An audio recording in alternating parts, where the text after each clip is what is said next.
You've probably seen this man around on LinkedIn, at events, at conferences, or even running marathons. But most importantly, he's the voice of D2C in India. And he is changing his opinions on everything he once believed in about investing in India. This is Arjun Vaidya. He's the co-founder of Verlinvest, one of the most well-known direct-to-consumer funds globally, which has made substantial investments in India over the last decade. The likes of Heads Up for Tails, Purple, and Cuckoo FM. But why does Arjun believe that this is India's decade? What does he look at before picking the right founders to back? And how has life after a kid changed the way he operates? All of this and much more on building and investing in India with Arjun Vaidya in the house.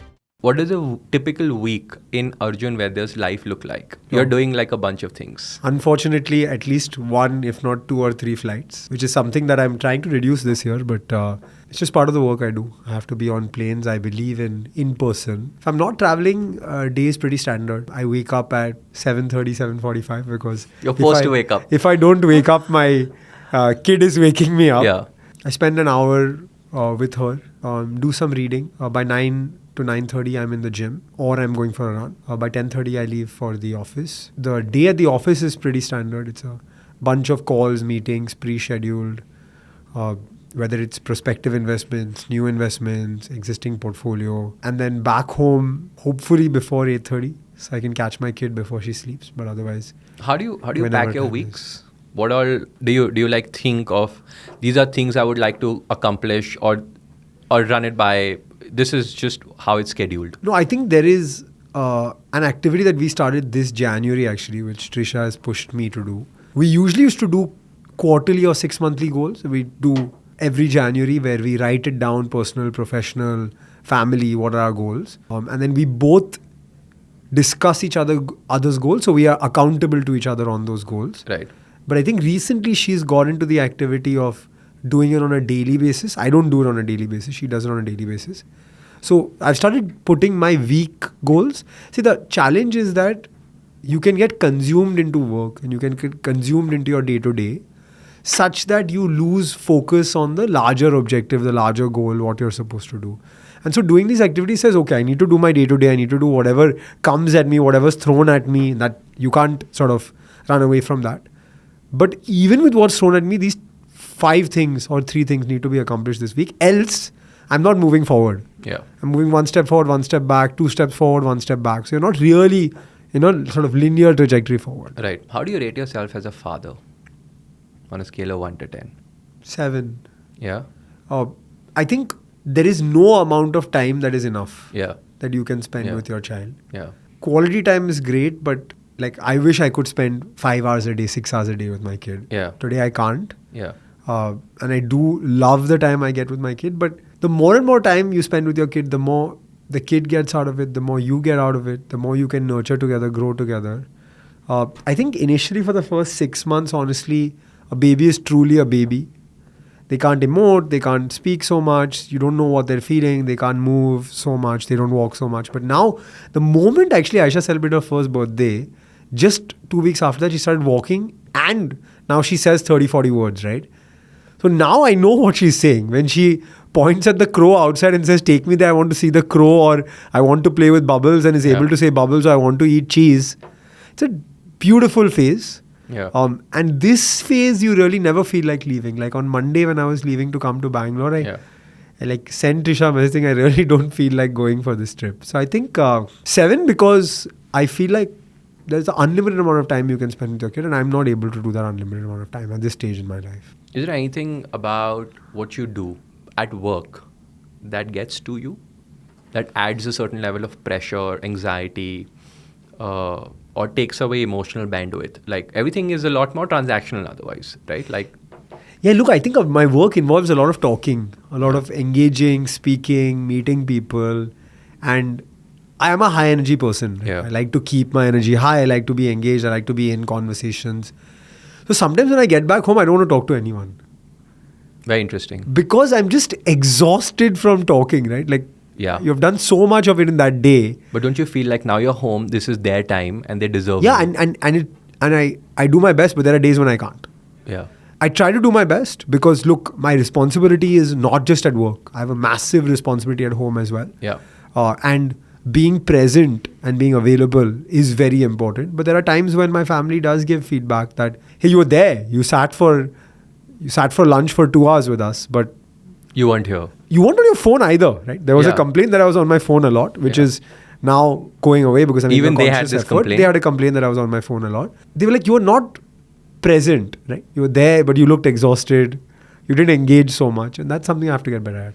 Over the years, and especially now that you've become a father, has your investment thesis changed? Do you look at founders and products and businesses differently? Any differently? I have a big problem with personal bias when it comes to investing, right? So just because I'm a father and I've spent so much money on products for kids, whether it's food or it's diapers or it's hardware products like strollers and rocking chairs and high chairs and those kind of things, there's a specific part of my mind that says in consumer investing, it's very easy to get personal bias into it. I love this product. My family consumes this product. I want to invest in this company. At times that works, but a lot of times our consumption is very different from the way India consumes, right? The True, way 100%. Saksham consumes, what Saksham talks about, what kind of products Saksham is interested in is not scale, right? So I was reading the National Household Consumption Survey and I was shocked to see the number. So there is sort of non-discretionary and discretionary income, right? And so food is at some 40% of GDP or share of wallet in urban India. But what is shocking to me, and maybe I'll ask you this question, clothing, bedding and footwear in urban India on aggregate, what's the monthly spend? Clothing, bedding and footwear. Urban India. So non-discretionary lifestyle. Household. Look, you need clothes, right? So it is discretionary and non-discretionary. Some part of discretionary, some part of non. But clothing, bedding and footwear. I would assume anywhere close to 35-40%. No, I'm saying give me a rupees spent per household. Per month. household. Per household per month. 12K? No. Much more? Much less. Much less. Urban India. Urban India, aggregate urban India, not just urban wealthy India. If it's not 12K, see, I mean, from what I understand of consumption particularly, I would still have a better idea on what is e-commerce versus retail consumption. But I would, if not 12, and if you're saying it's much less, somewhere around 4 to 4.5? 63. 463 rupees. 463 rupees. It's not 4 to 4.5K. 463 rupees on average aggregate basis, urban India. How is that possible? How does that add up? How does that add up to because the consumption pattern that is out there? The reason that on aggregate basis makes sense is because most of the D2C consumption that's happening in India, most of the brands we know, the brands we consume, cater to 1% of our country. When you aggregate 15-20% of our country, the numbers look very different from what we consume and how we consume, right? Those households are not buying 2 shirts a month. Yeah. They're not buying new pair of innerwear every 3-4 months. They're not doing that, right? And what's your definition of this cohort?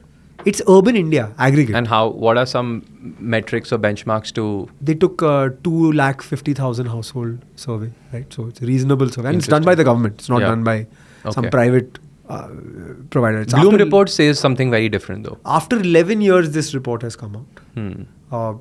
And it's the largest sample set that has been taken.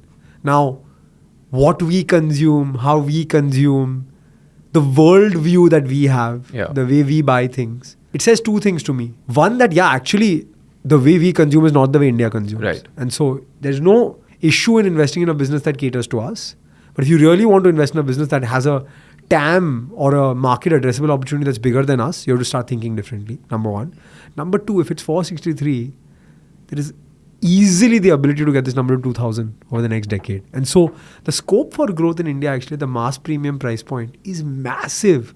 As the middle class is growing, as they're getting more money, as they're getting more aspirational, as population is young. So I think the challenge with consumer investing is that just because I'm a father today and I'm buying so many products in relation to my baby, doesn't mean I will change my investment thesis basis that. But has your investment thesis basis some of this data moved to a lot more middle India focused I've always been a TAM investor.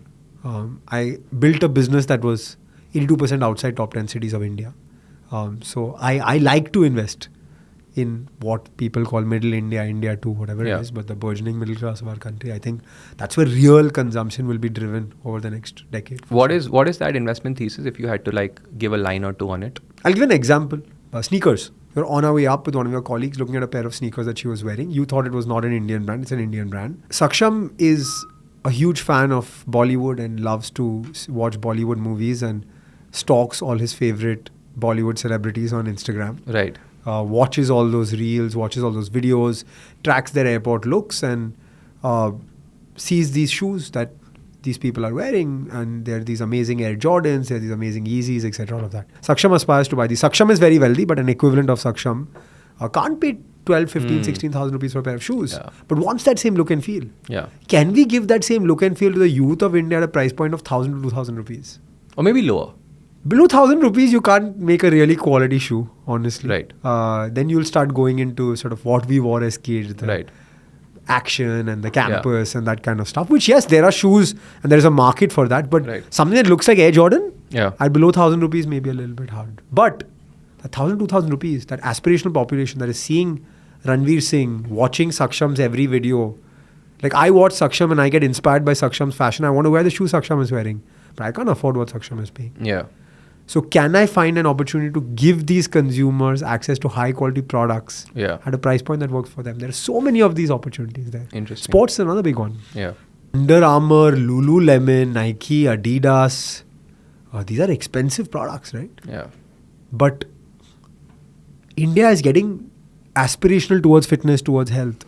And so that brand selling the workout tee at $300 or $400 and the running shoes at $1,500, $2,000, they will have takers. And those takers will be a very large TAM. And I'll give you an example, Decathlon. Yeah. 4,500, 5,000 crores in our country. Why does Decathlon work? Because I just started playing paddle tennis. Yeah. I've just started playing the sport. The best racket costs some 20,000 rupees. I don't even know if I'm going to play the sport after 1 year. I'll go to Decathlon and buy a 4,000 rupee racket.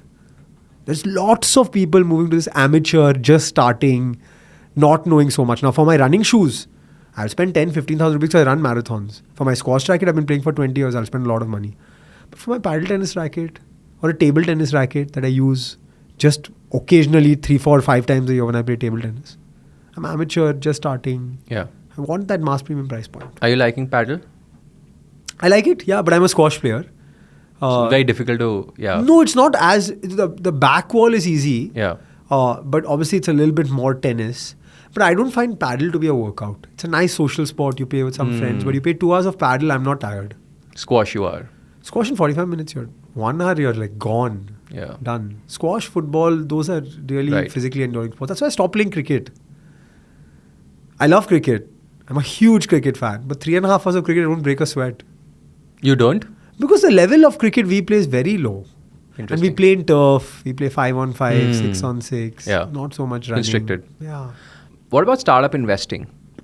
Did you believe on day one when you started? I started at a very different time from today. Right, I know, which is why. We all started in 21. What is it that you believed in at that time that you no longer do right now? And I remember putting a LinkedIn post on it as well that 99% of what I buy is online.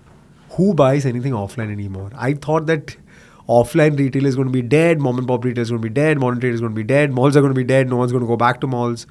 Massive. I think in 21, there was so much euphoria to the startup space, to the digital ecosystem, that we started drinking our own Kool-Aid. We started just believing that everything that we do, everything around us is the answer to the world's problems. Really, the world changed in mid-2022 when and very massively. Massively. And so some of those random assumptions that I made without data or just with hindsight or near-term vision or short-term memory, really were proven wrong. So I think the euphoria with which we were investing, the excitement, the enthusiasm, there was a little bit too much of it. A little bit of, as we call it, froth. Everyone went to the same bar and got drunk in 21, and 2023 and 24 is the hangover. Yeah. So we'll see what happens. But that doesn't change my belief to what startups can do for India and for the world.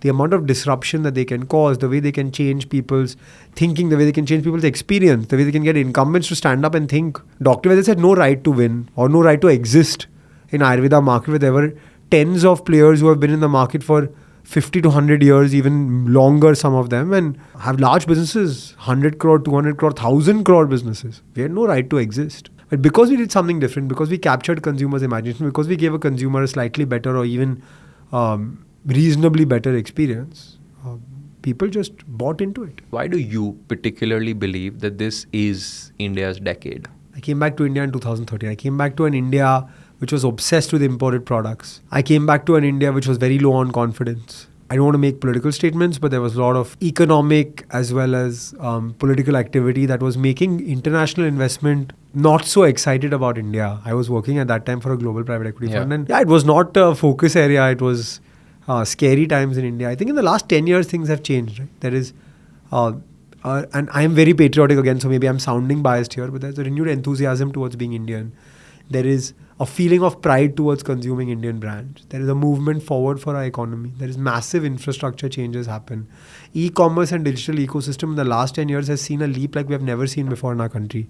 We had a .com wave in 99-2000, right? But this is real. There's creation of infrastructure that is allowing private players to build massive businesses around things like UPI and ABHA and ONDC, which is built on government stack. I think overarching feeling of, hey, we are really moving forward, and not just in India, of course we see it in India, but globally as well, everybody's looking to us. Now, it is our decade, everybody's talking about it, but it's also ours to lose. If Apple comes to India and starts manufacturing their products here, and they have a bad experience, they're not coming back. And so all of this money, enthusiasm, interest is going to be entering our country for the next decade. If we mess it up, it's going somewhere else and it's not coming back to us. Whose responsibility is that? Is it more reforms and policy driven? No. I think there are some people who have the view that, it's government will figure this out, etc. No, each of us have to figure it out. If a global fund invests in my business that's doing Ayurveda and I don't generate return for them, they will go back and tell another 10 global funds, this is the situation in India, this company didn't generate return for me. These are the reasons I think why don't come to India, please. Right? So it is the government. It is the local governments, it is schools, it is colleges, giving that enthusiasm the right level of teaching to the next generation. It's us entrepreneurs, it's us business people, it's us citizens of our country as well. That when we go abroad, when we talk to people outside our country, when we work in our country as well, we believe in two things. One, creating something that's truly world class, and two, generating return that makes people invest more and more and more in our country and believe in our story. Yeah. Does this have an impact on how you as a fund also look at investing in Indian startups? Yeah, look, I think I now run a fund which has capital from global sources as well. And I think our interest and excitement, we see what's happening across the globe, and Europe is having sort of some shares of challenge in growth. The US is now bouncing back, but India is just resilient, right? Like, we got out of COVID and things are just moving forward. Things are growing. The enthusiasm is there. The animal spirits are there in the economy. They need to be unlocked. If you go outside Bombay, Delhi, Bangalore, maybe Hyderabad, Chennai, there is no conversation of this funding winter that we are talking about. Nothing. Means like you don't even feel it. And you don't feel global. The great part about India is actually we are such a large domestic consumption economy that a lot of things are not affected by global trends. There are things, of course. I'm not saying that we are isolated and we are a silo in the global economy. No, we aren't. But there's a lot of things that actually can exist with global demand and global consumption, or with local demand and domestic consumption. Right. And that's a big advantage we have. What's been your best investment so far? I don't want to say anything's been my best investment, because feedback cycles in early stage investing are long. And so, which is a startup that you're most excited about? And we'll sort of deep dive into what got you excited in the first place and what's kept you there. Look, I think I have now a reasonably large portfolio. But I'll talk about 3 companies from V3 that have scaled nicely and I'm very excited about. There's a company called Cuckoo FM, which everybody knows. I think what I'm most excited about the company is, yes, they have 3 million paid subscribers. Yes, they are proving that people outside the top 5 cities in India do pay for content. But I'm very excited about the impact it's causing. The people are listening to Rich Dad, Poor Dad book summary and how to trade derivatives and how to get out of the middle class in Hindi, Marathi, Tamil, Telugu, Malayalam, Kannada. That is real impact in our country. That's motivation, that's inspiration, that's getting a set of people that didn't have access to this information, Right. So I'm very excited about that. There's a company called Entry we've invested in. It's a Kochi-based job upskilling platform. Interesting. And they're helping people prepare for government jobs, exams. They're helping people learn coding. They're helping people learn English in Malayalam, in Tamil, in Telugu. The business is large now. Does northwards of 10 crores a month in sales. It's a now cash flow positive business as well. But again here, they're selling programs for 5,000-6,000 rupees, but they're getting people increase in quality of life, improvement in livelihood, and massive changes in their lives, right? And then the last one I want to talk about is a company that just went viral on Shark Tank. It's called Dil Foods. It's in the cloud kitchen space, and on the front it looks like a house of cloud kitchen brands, but on the back end actually they partner with offline restaurants who don't know how to be part of the digital You guys economy. came in earlier? We came in about 8 months ago. The business is 4x from when we invested in terms of sales and has been profitable all through. But they are now partnered with more than 90 restaurants, offline restaurants, who are not part of the digital economy and will not be able to list on Swiggy and Zomato their food. But they are allowing these restaurants through their brands, through their products, through their ecosystem to get additional monetization and use the spare capacity in their kitchens to generate some additional money from the digital ecosystem. Do you think this is like a parallel economy to what's happening with Swiggy and Zomato? No, they sell through Swiggy and Zomato. They sell through Swiggy and Zomato, but their supply partners are not their own capex cloud kitchens. Understood. Their supply partners are existing offline restaurants who already have a kitchen And that has some spare they are capacity. underutilized. They're underutilized. Very interesting. And so you add 2 or 3 lakhs to the bottom line of a small offline restaurant, it's massive impact. Yeah.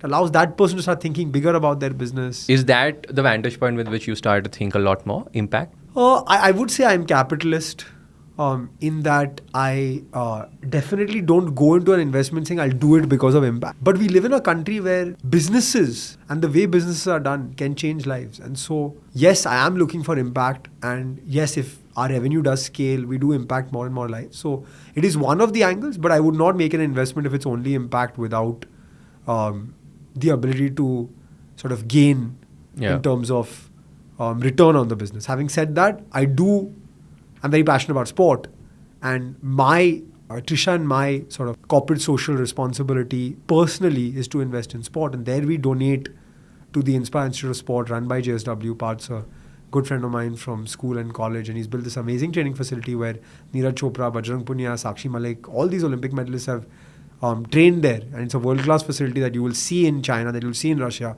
that you'll see in the US, that you'll see in parts of Europe. It is a residential complex training athletes for wrestling, judo, track and field, and now swimming.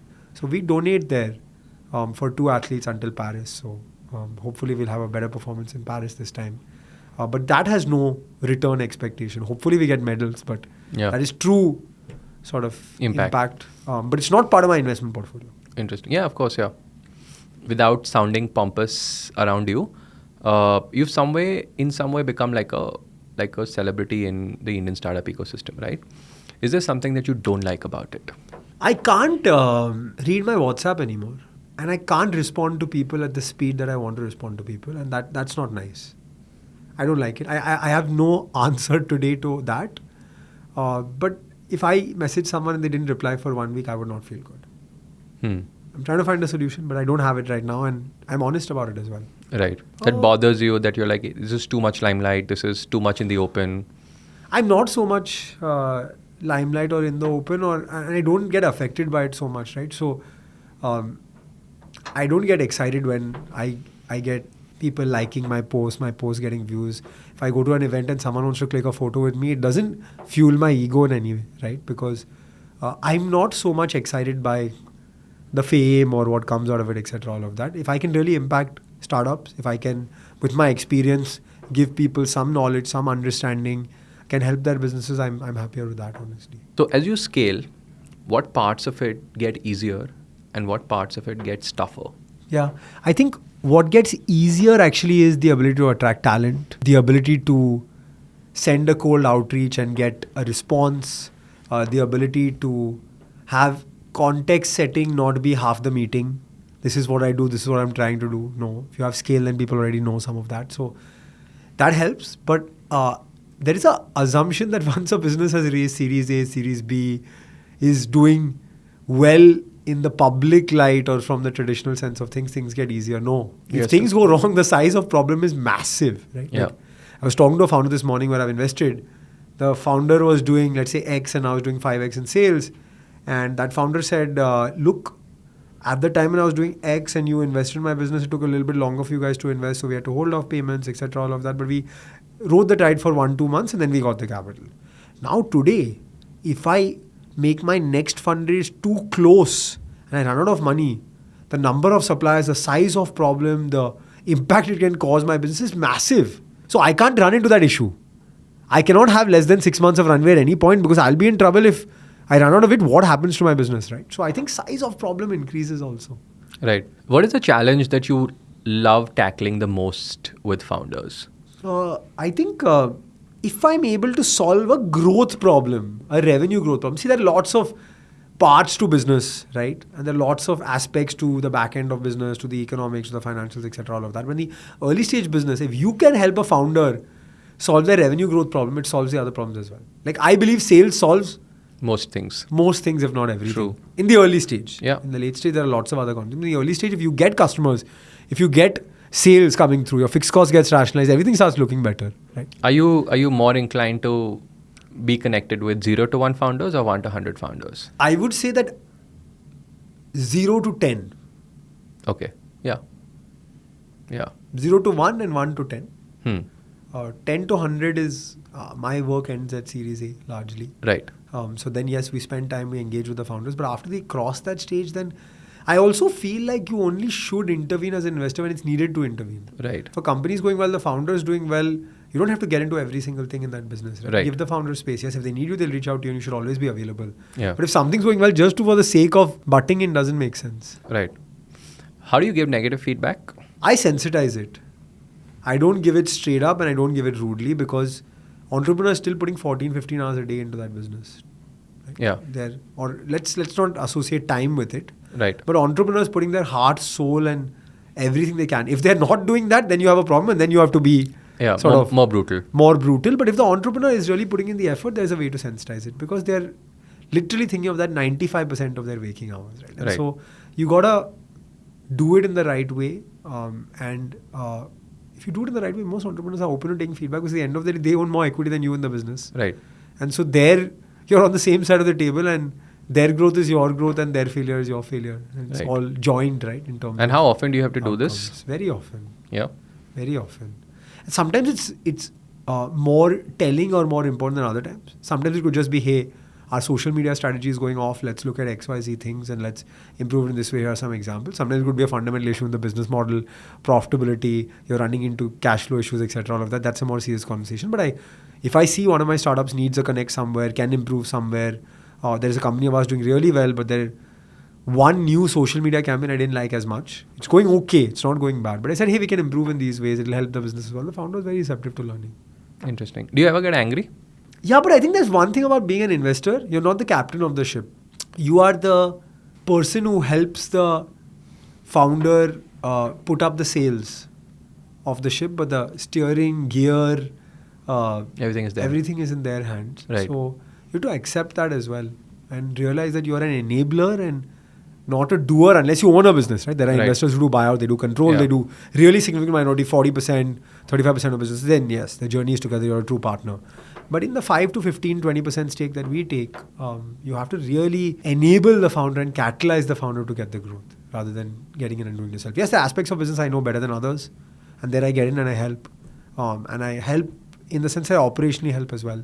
But I can't run a business for a founder where I own 5%. It's not possible. What's like an ideal founder mix for you? Someone who has a deep ambition to get a problem solved and is willing to fight through tough times with grit and resilience. Someone who has a right to win in that space. Something about what they've done in the past allows them to do better than other people in that space. And someone who's able to pass on responsibility, delegate and grow people. Large part about being a founder is being the right leader and attracting the right talent and enabling that talent at scale. Yes, on day one, maybe that's not as important because you got to get the 0 to 1 of the PMF sorted. But eventually, you are a leader of people. Right. And people need to be invested, engaged and want to grow with you. Right. And believe that their ESOPs or their equity or their time is being spent on the right thing. Right. And the weekends that they may have to work, the few weekends they may have to work, that time is worthwhile away from their family. Have you gone ahead and taken bets that are contrarian to this approach?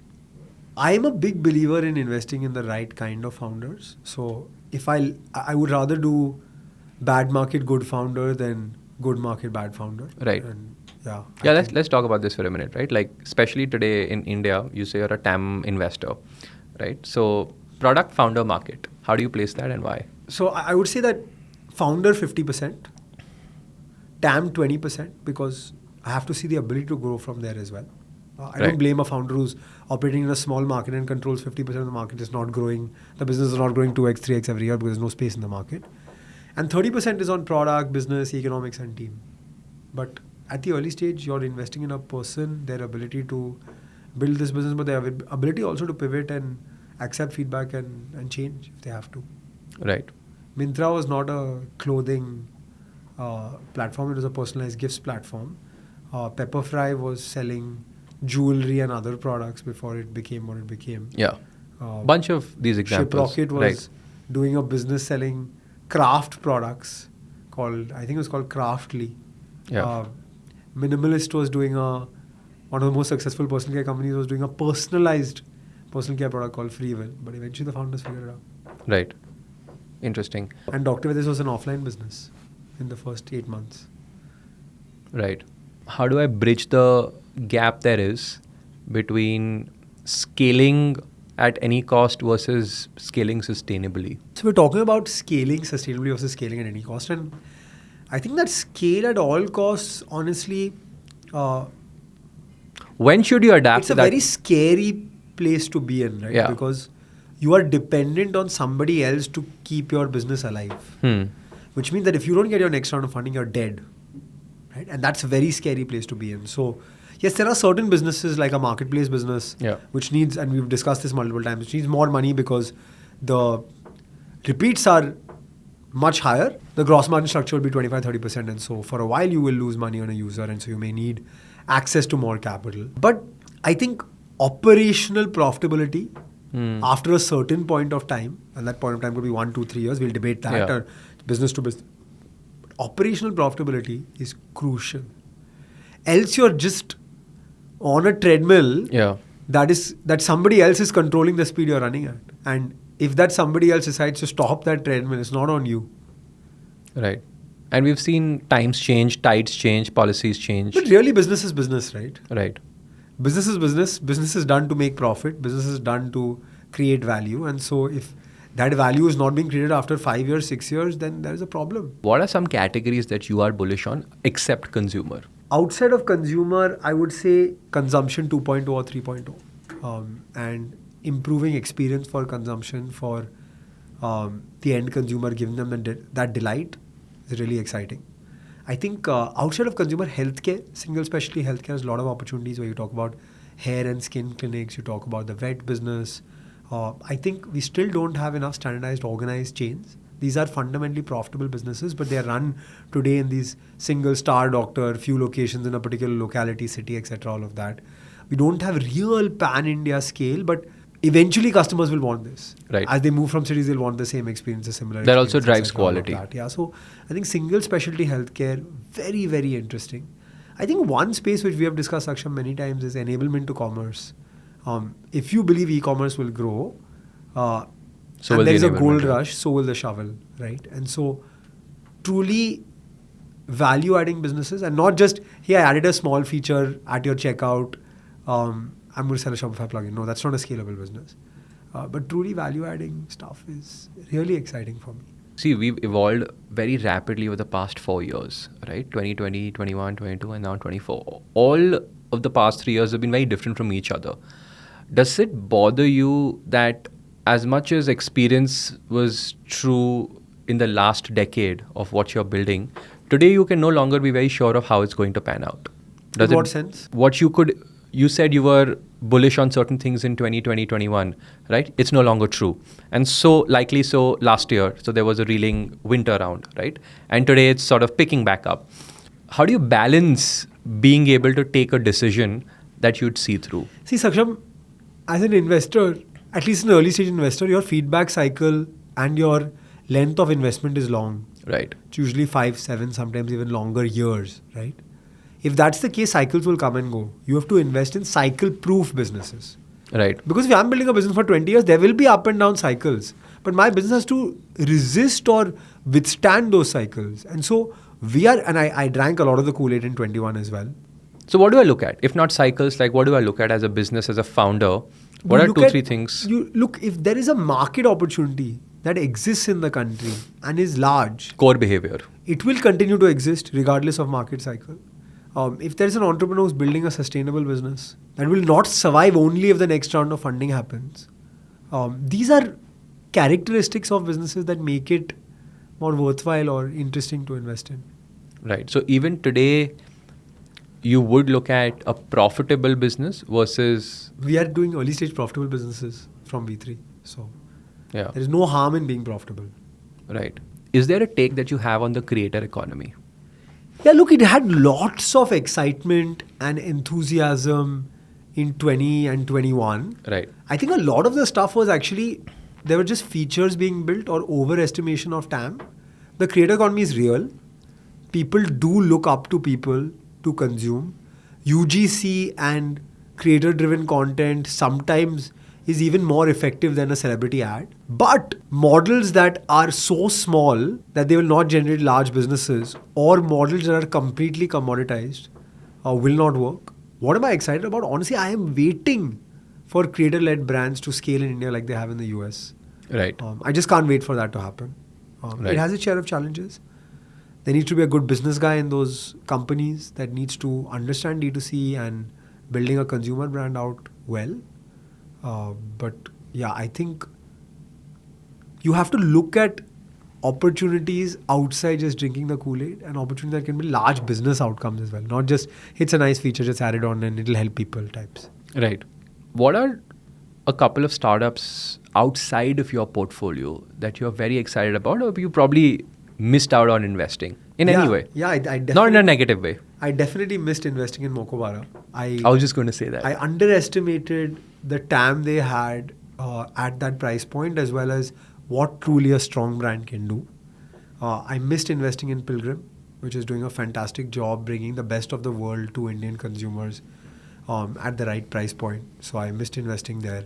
I think these two businesses, I loved the founders. I loved what they were doing. I saw the brands being built, but for whatever reason, we couldn't get over the line. But I think from these, you learn next time what you shouldn't miss. And I'm always a proponent of, okay, if you missed it, it's okay. Keep the relationship, be friends with the person. Like I sent the Moko founder message yesterday saying congratulations on the round, but also I don't even message you when I see Moko because I'm literally seeing it everywhere now. Right. And maybe you can learn something from that you can apply in the future. Right. Maybe in a different business. Not Do the you same use business. it? Yeah. I do use some of the luggage. I use all the brands though. I use Moko, I use Assembly, I use Nasha Miles. Right. I use all the brands. And did you know about them before Shark Tank?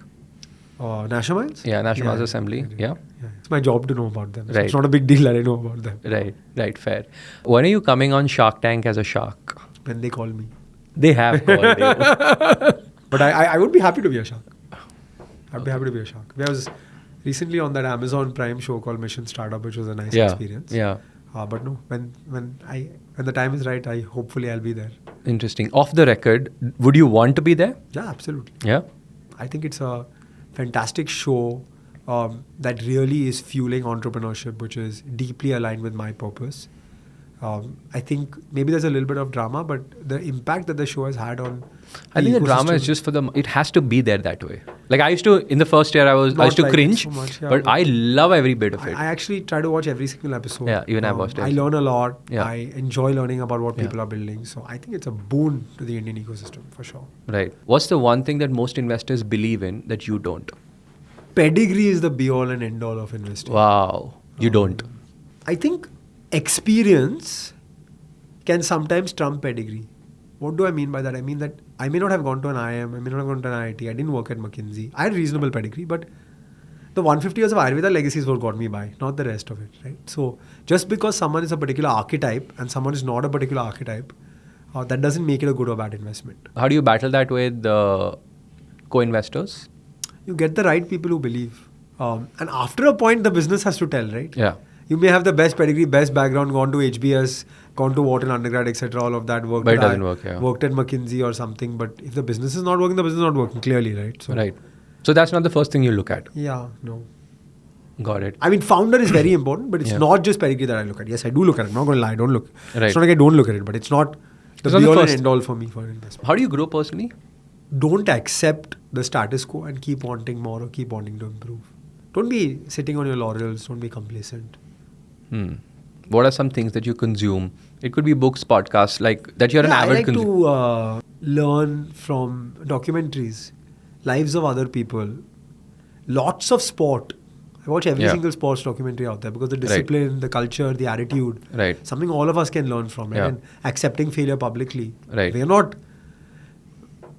don't have to do a press conference at the end of every week and say this is what went right and what went wrong, right? But they do.